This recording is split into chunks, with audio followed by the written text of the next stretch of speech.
Aloha and welcome to Live at the Legislature, where each week during the legislative session we give you a chance to hear directly from state senators about what's going on here at the Capitol.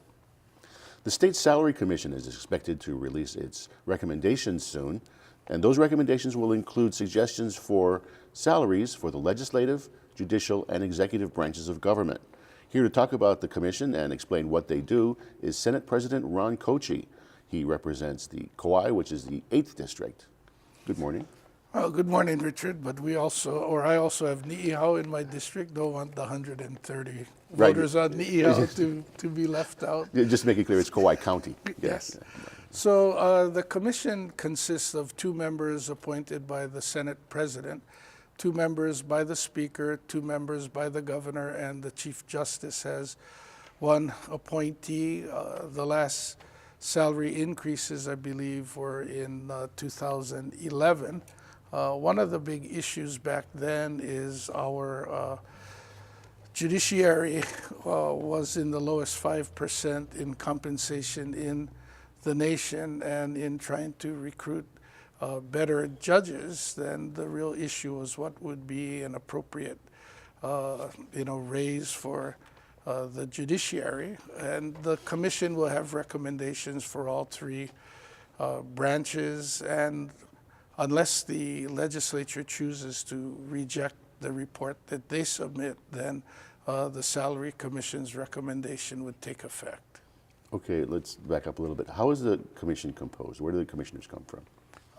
Wherever they, or I guess however they're picked by each of the respective leaders. There is no specific criteria. I had asked Senator Kidani, the Vice President, to go out and recruit 1 person, and I know that for her, ensuring gender equity was important, and I knew that she would go out to find a woman to serve on the commission. We certainly wanted to have balance in that fashion.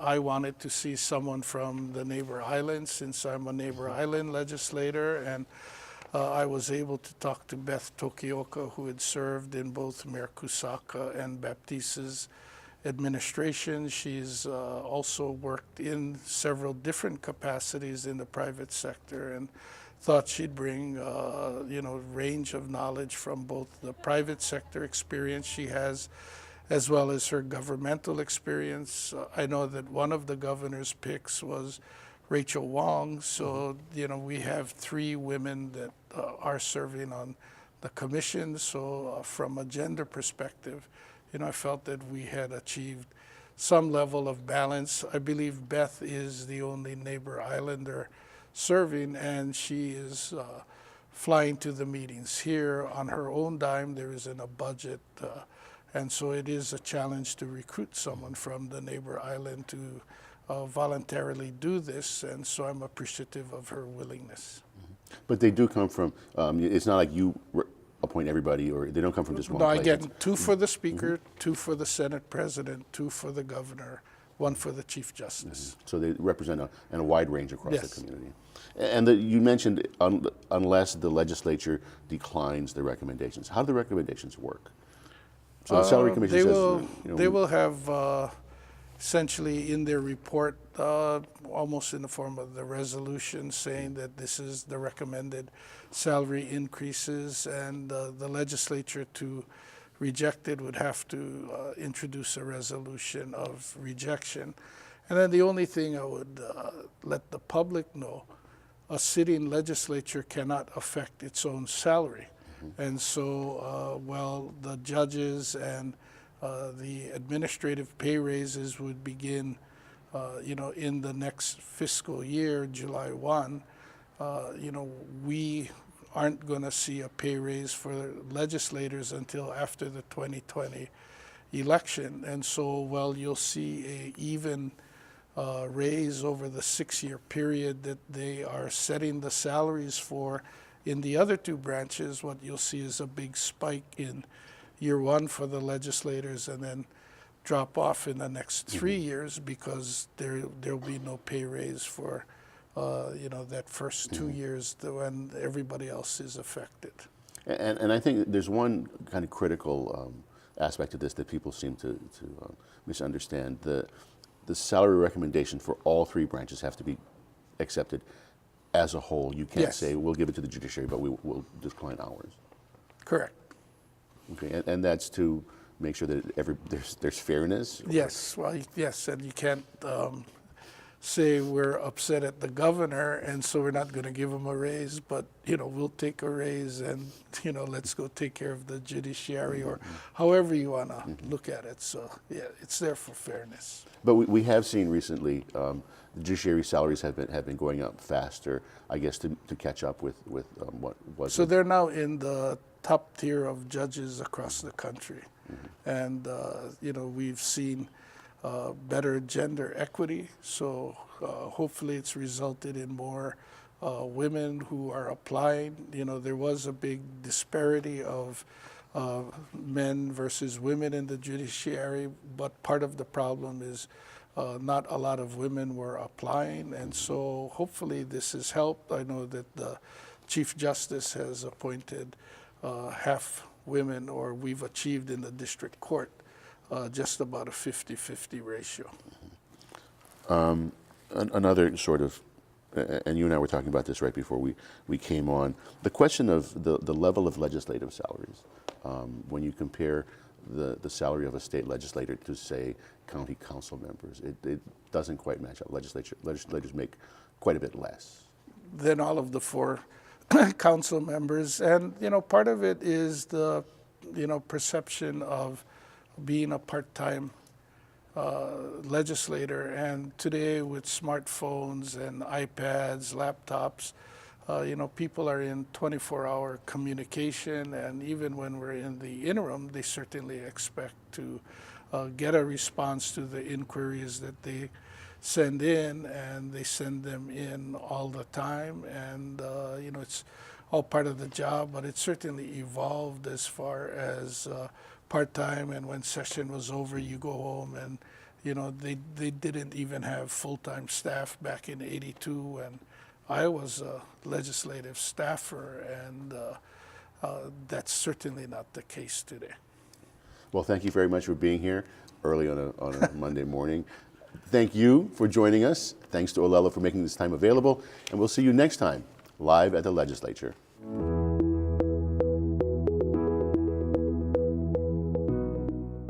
Do you know your legislators?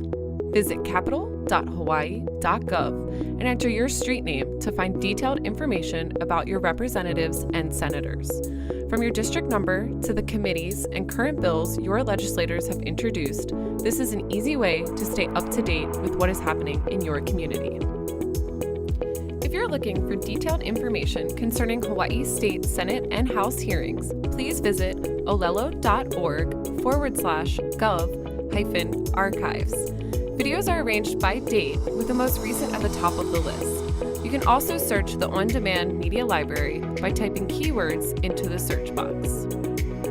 Are you looking for an easy way to get involved in the legislative process? Stop by the Public Access Room located in room 401 at the Hawaii State Capitol. The Public Access Room provides citizens of Hawaii's facilities, services, and equipment to enhance their ability to participate in the legislative process.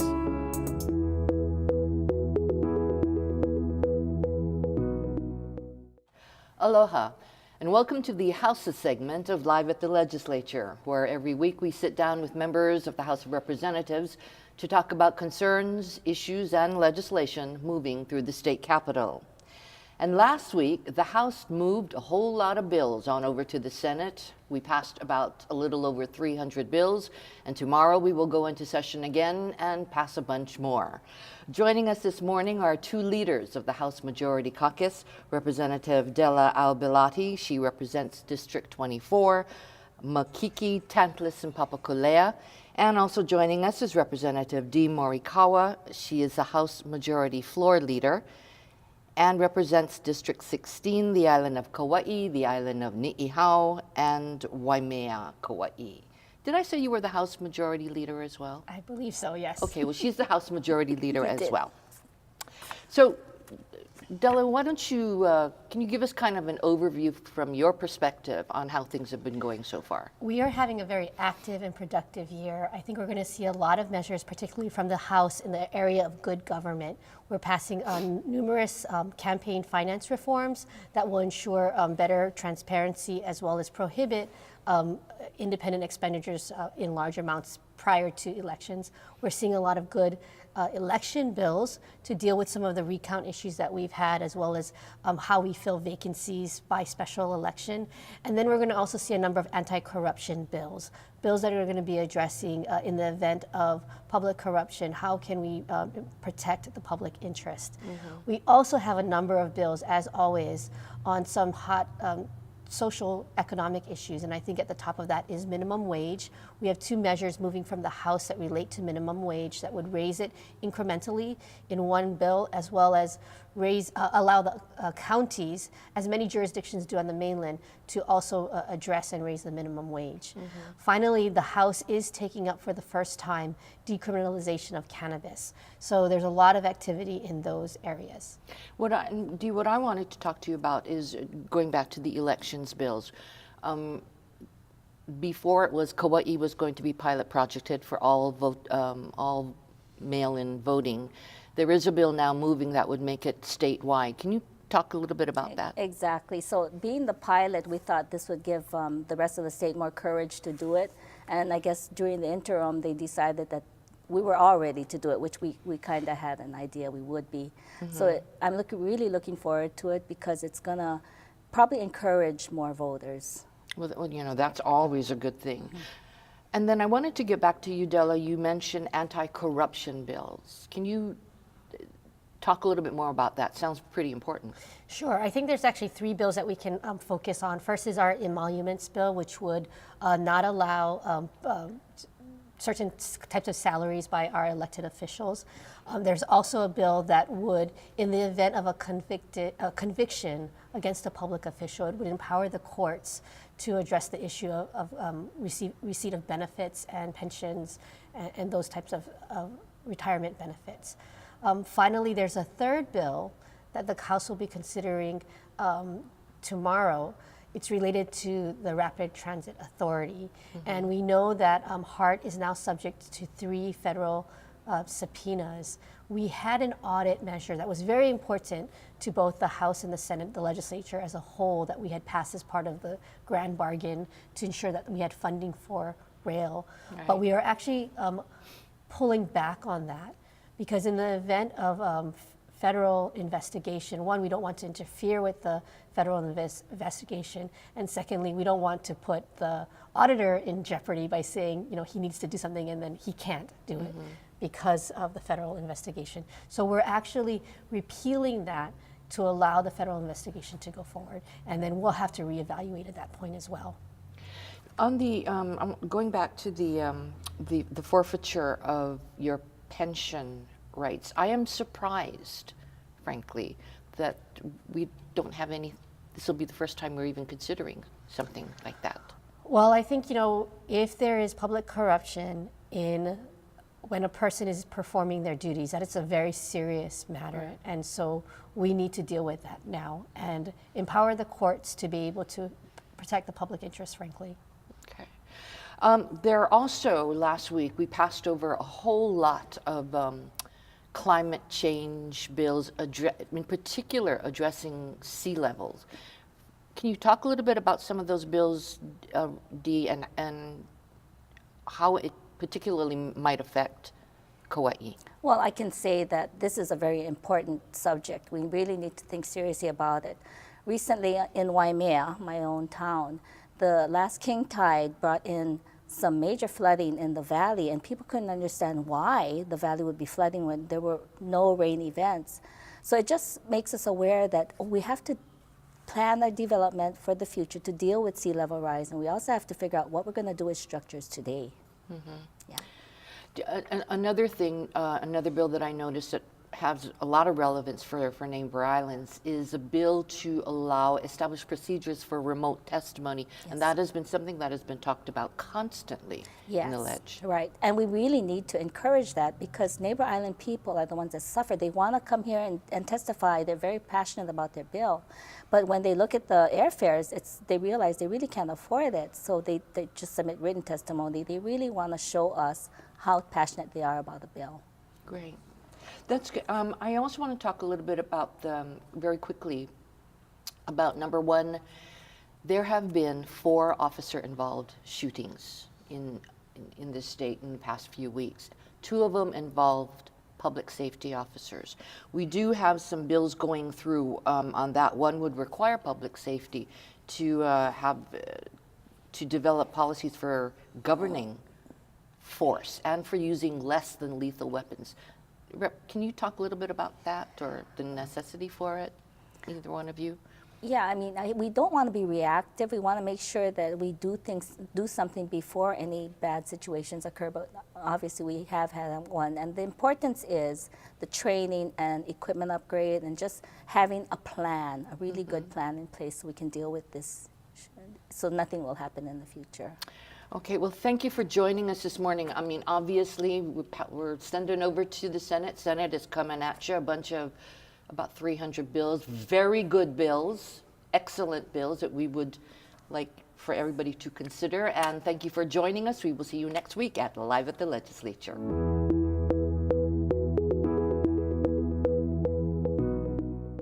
Do you know your legislators? Visit capital.hawaii.gov and enter your street name to find detailed information about your representatives and senators. From your district number to the committees and current bills your legislators have introduced, this is an easy way to stay up to date with what is happening in your community. If you're looking for detailed information concerning Hawaii State Senate and House hearings, please visit olelo.org/gov-archives. Videos are arranged by date, with the most recent at the top of the list. You can also search the on-demand media library by typing keywords into the search box. Are you looking for an easy way to get involved in the legislative process? Stop by the public access room located in room 401 at the Hawaii State Capitol. The public access room provides citizens of Hawaii's facilities, services, and equipment to enhance their ability to participate in the legislative process.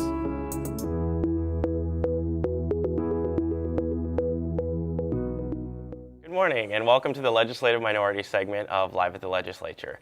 Joining us today is the Senate Minority Leader representing Ewa Beach, Senator Kurt Favela. Good morning and welcome. Good morning. Thank you for having me. Good to have you. So today, or tomorrow, is the big vote for crossover. Got a bunch of Senate bills that are going to be going to the House, and then a bunch of House bills that are going to be going to the Senate. So just give us an update of kind of what you were looking at and some of the things that you've been voting on. Well, just it's a big learning process for me. How to vote in committee, how to prepare for each committee. I'm on 16 committees. I'm trying to make sure I'm at WHAM. So it's a learning process. But I'm just happy that one of my community members gave me this bill, Senate Bill 346, and it's SD1. It's about planting trees on the main big trees, especially in case of a disaster. Trees will fall down. In our area, we have Fort Weaver Road and Kapolei Parkway. If those trees will happen to fall down in a disaster, a lot of people in Ewa Beach won't be able to evacuate.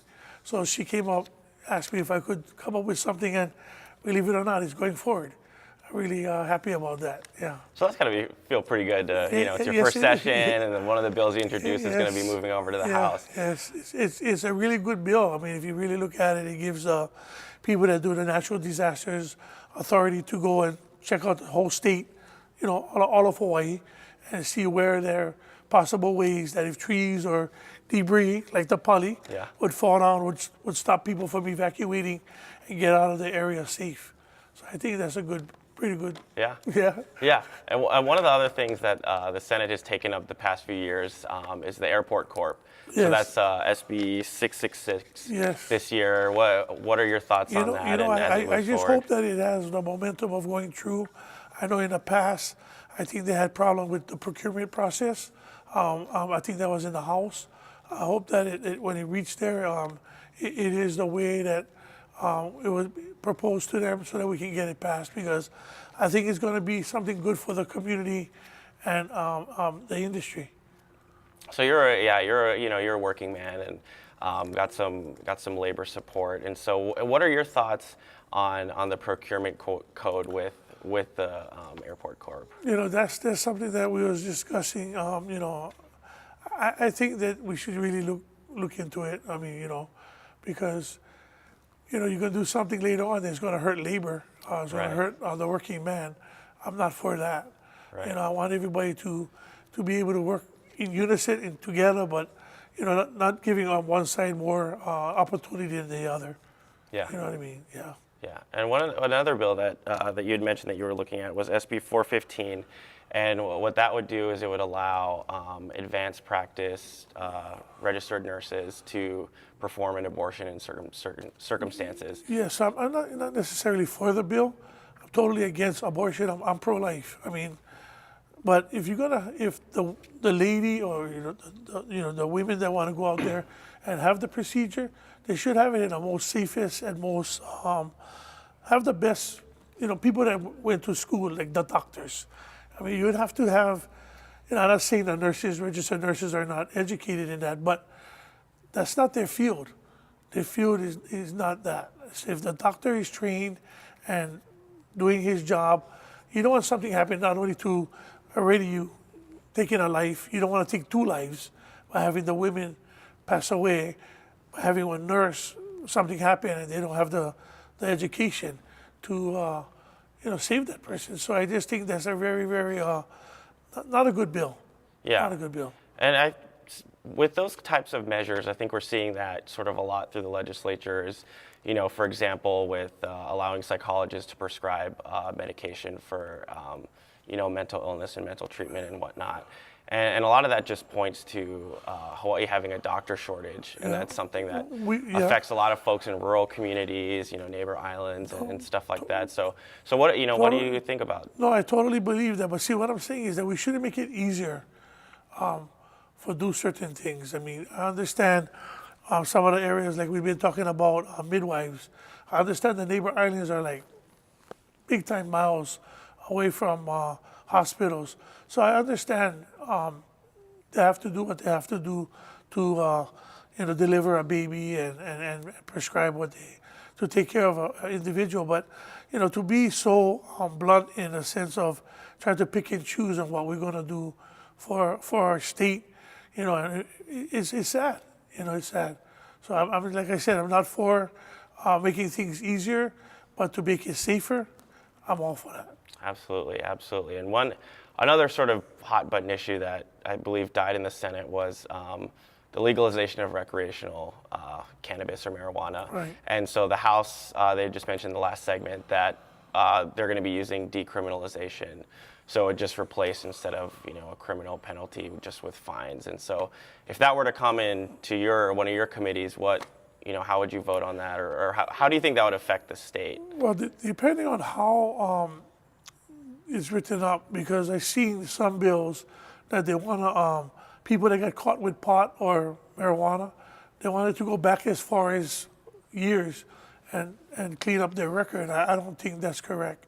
I think if they did at the time when it was illegal, if it's still illegal, it's illegal, then I think they should pay the penalty for what they have done. But to decriminalize it when it's still yet pending with the feds, and a state will make a decision like that, I think that's going to be kind of hard, because it's going to make HPD's job harder to enforce the law if we're going to be changing things like that. So they got to be straight across the board, making sure that it's law enforcement backing. If the law enforcement in our community don't want it, why should us as legislators tell them the law like that? To me, that would be wrong. Right. Circling back to your community, you had a town hall recently, right? Yes. So tell us a little bit about, the topic and some of the outcomes that you got from that. Well, it's the process of me learning how to go committees and hearings, because, the sanctuary thing came up. about the sanctuary bill and how I voted. I'm in 16 committees. I didn't go to the first committee hearings that had that been read, but in WHAM, they have a lot how they go through them. So when I came in from another committee, rushing in to get into that committee to do the votes was taken. Not aware of that, what was being voted on. I'm not for sanctuary cities. I'm not for the sanctuary bill. I feel that if in Hawaii, if we can't even work with our homeless situation, how can we take in another problem? And that's totally would be against of everything that I believe in. Right, right. Well, we're just about out of time. It's always a pleasure to have you, and sessions are really busy, and always a lot to learn. But it's thank you for joining us this morning, and good luck tomorrow with all the voting. And to the viewers, thank you for joining us. We will see you next week.